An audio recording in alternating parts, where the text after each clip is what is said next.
On February 9th, 2004, Maura Murray withdrew $280 in cash, packed her car with textbooks and boxed wine, and emailed her professors a lie, claiming a death in the family.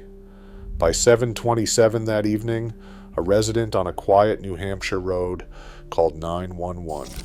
A sedan had crashed into a tree. When police arrived 18 minutes later, the car was there, but Maura was not. Search dogs lost her scent within 100 feet. 2 decades later, her disappearance still hinges on what happened inside that narrow window, and the answer changes depending on which witness you believe. On February 9th, 2004, Maura Murray's movements left a precise trail across the University of Massachusetts Amherst campus, each step documented in official records. In the early afternoon, she entered the Big Y Plaza in Hadley and withdrew $280 in cash from an ATM. The bank's time-stamped log and surveillance stills confirm her presence at the machine. Minutes later, a receipt from Liquors 44 shows a purchase totaling just over $40, Kahlua, vodka, Bailey's, and a 12-pack of Smirnoff Ice. The receipt, later scanned into the investigative file, lists the exact time and items, and is proof of a deliberate selection. In her dorm room, Maura packed with care. A box of Francia wine, academic textbooks, a U2 cassette, and sweatpants were set aside. She included travel basics, shampoo, a toothbrush, a climbing guide, and a small stuffed animal. Among the items were her AAA card and blank accident report forms, tucked in with the rest. These choices, logged in the dorm checkout list and later inventoried by police, suggest she was preparing for more than a brief errand. Email records from the university's server fill in the next part of the timeline. At 1 p.m., Maura sent a short note to her boyfriend Bill that read, "I love you more, stud." Less than half an hour later, at 1:24 p.m., she wrote her professors. The subject was a fabricated family emergency. She claimed a death in the family would keep her away for a week, requesting extensions on assignments. The message's text and timestamp are preserved in the university's digital archive. Investigators would later confirm that no such death had occurred. Phone records show a 3-minute call to a Vermont condo owner at 12:55 p.m. No reservation was made, but the call is listed in her billing log. Another call to a fellow nursing student was placed at 1:13 p.m. to arrange the return of borrowed clothes. The last confirmed use of her cell phone occurred at 4:37 p.m. when Maura checked her voicemail.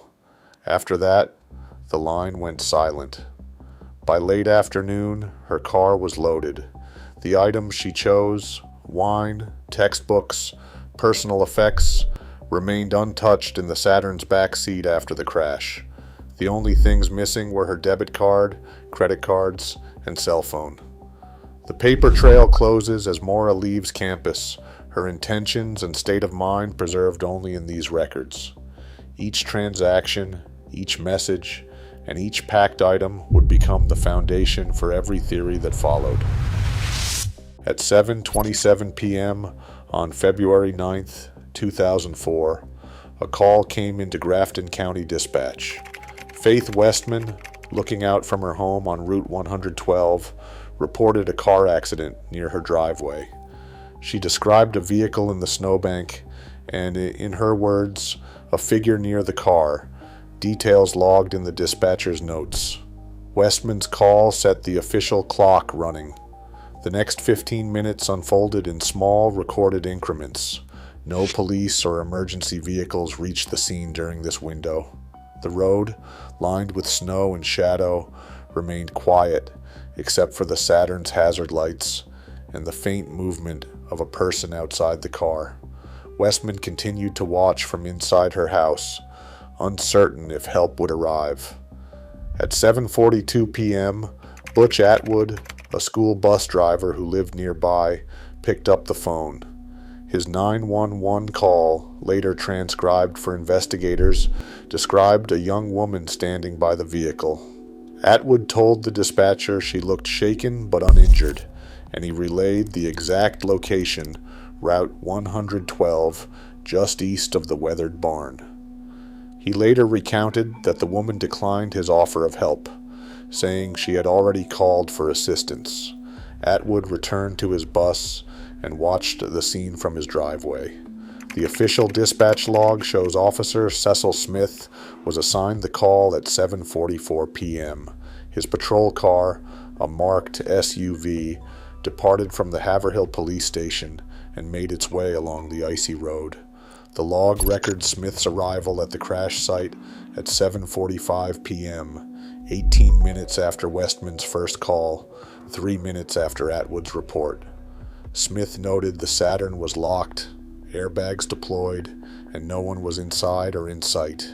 The car's position and the lack of footprints in the snow were entered into his report. Between 7:45 p.m. and 8 p.m., the scene remained in official hands. The 4-minute window between Smith's arrival and his initial sweep of the area would become one of the most scrutinized periods in the case. During this time, Smith checked the vehicle, radioed for backup, and began speaking with neighbors. Neither Westman nor Atwood reported seeing Maura leave the scene. The only evidence of movement was the empty car and the silence that followed. At 8:57 p.m., nearly an hour after police arrived, the tow truck from Lavoie's pulled up to remove the Saturn. The tow receipt, later entered into the police file, lists the vehicle's removal time and the driver's name. By the time the car was loaded onto the flatbed, any trace of Maura Murray had vanished from Route 112. The timeline, locked down by phone records and official logs, ends with the Saturn's departure, leaving investigators with a narrow, unbroken window and a missing person. The Saturn sat against the snowbank, its front end crumpled, AIR bags fully deployed. Police photographs taken at the scene document the immediate aftermath: a cracked windshield on the driver's side, a red stain trailing down the center console, and the boxy outline of a Franzia wine container pressed against a pile of textbooks in the back seat. The official inventory sheet, signed by responding officers, lists each item found inside the locked vehicle: academic materials, a U2 cassette, a travel-size bottle of shampoo, a climbing guide, sweatpants, and a small stuffed animal. These personal effects remained undisturbed, as if someone had left in a hurry.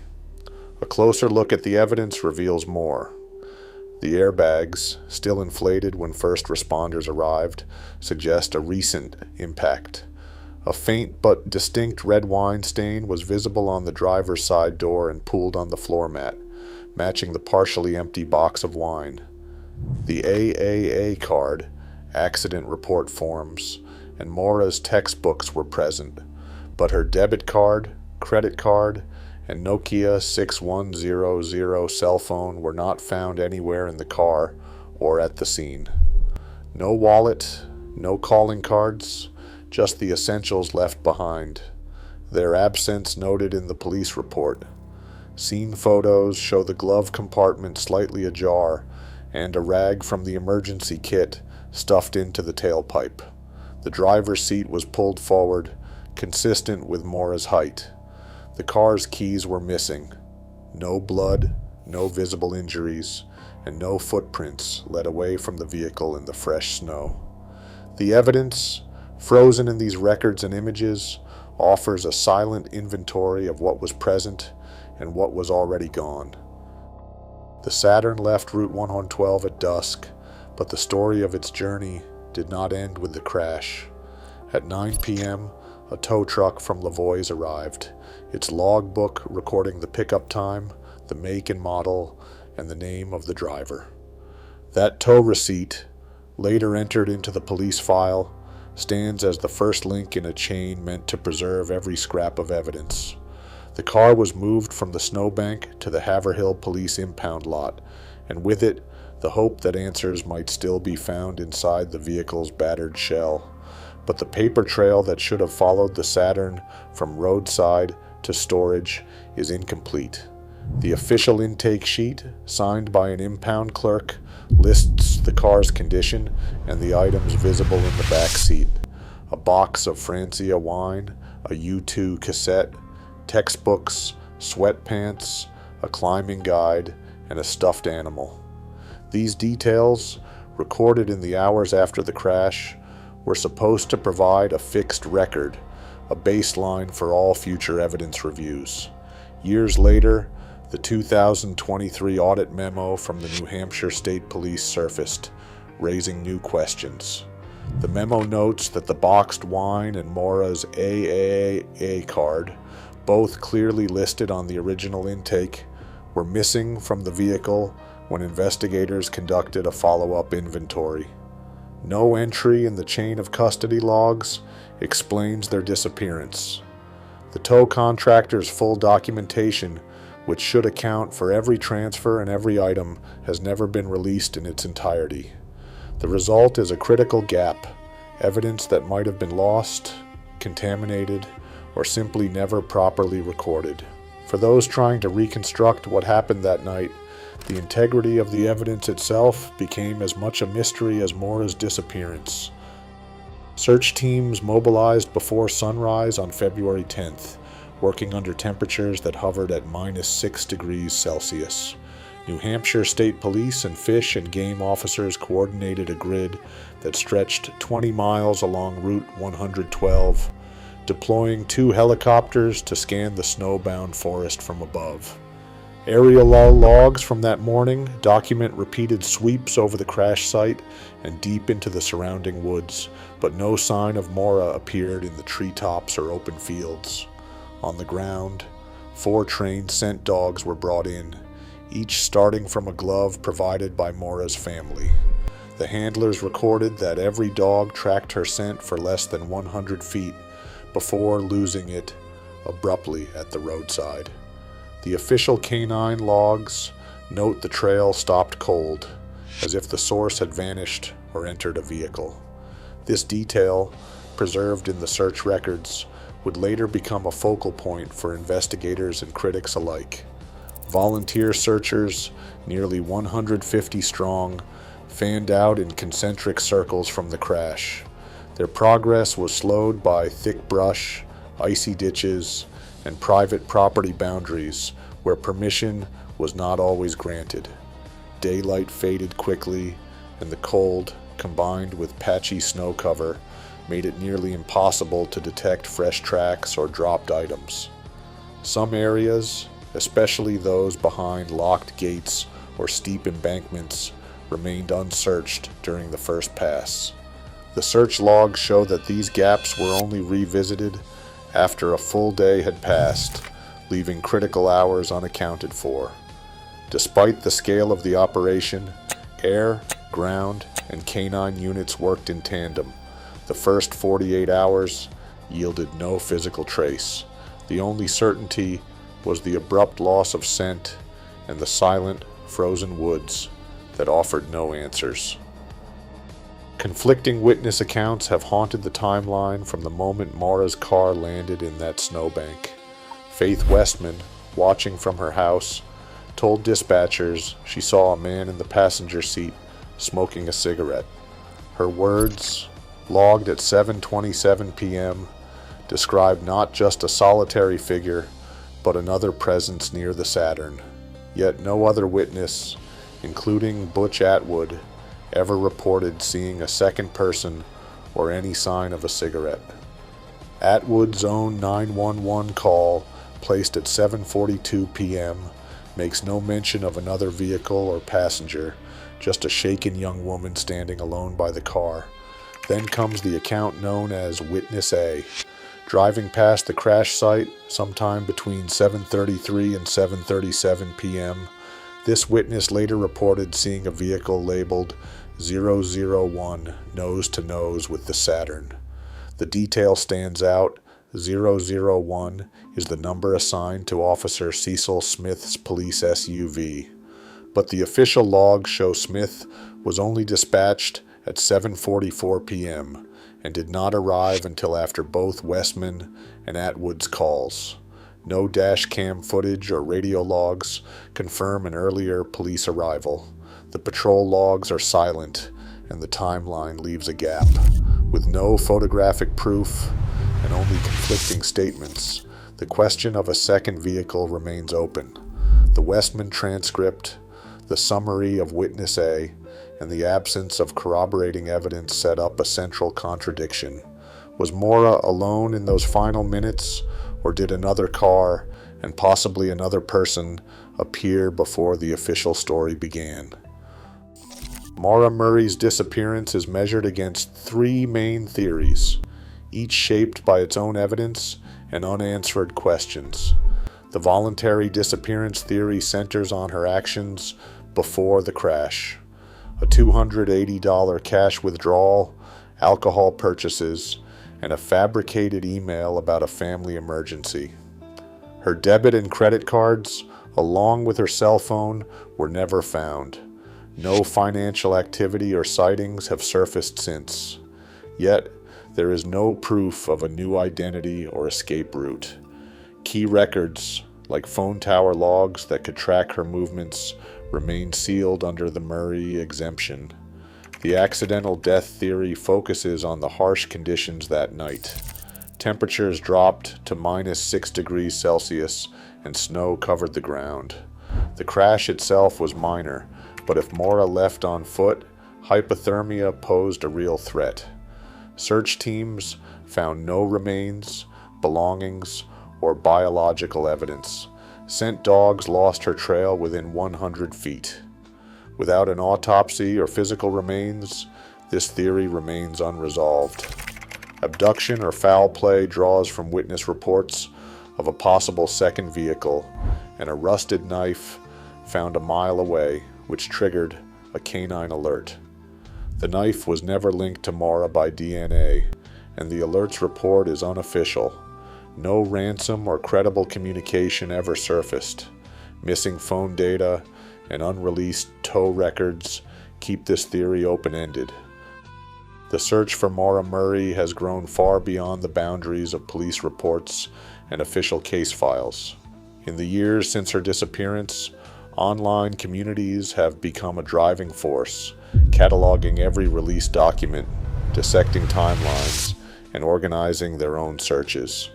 Forums like Web Sleuths and Reddit hold thousands of posts, each one an attempt to fill the gaps left by missing evidence and unanswered questions. Families and advocates have kept the momentum alive, refusing to let the case fade into obscurity. In May 2022, a private group working with law enforcement conducted a dig in the woods near the crash site. The search was coordinated with the New Hampshire Department of Justice tip line, but once again, no definitive evidence surfaced. The Murray family has continued to press for answers, publishing lists of missing documents, tow logs, impound records, full chain of custody reports that remain sealed or incomplete. In August 2022, the FBI issued a VICAP alert, adding Maura's case to the National Missing Persons Database and renewing calls for information. The New Hampshire Cold Case Unit maintains an active tip number, and every year new leads are submitted, each one reviewed, logged, and often debated by a network of strangers who have never met Maura but refuse to give up on her story. The investigation endures not just in official channels, but in the determination of those who will not let her name be forgotten. Years later, official records remain incomplete, and crucial evidence is still withheld. As technology advances and public scrutiny grows, the pressure on authorities to release answers only intensifies. The silence left behind is not just Maura's. It echoes for every family still searching, In the shadows between fact and uncertainty, justice waits. If this case haunts you too, join the conversation below.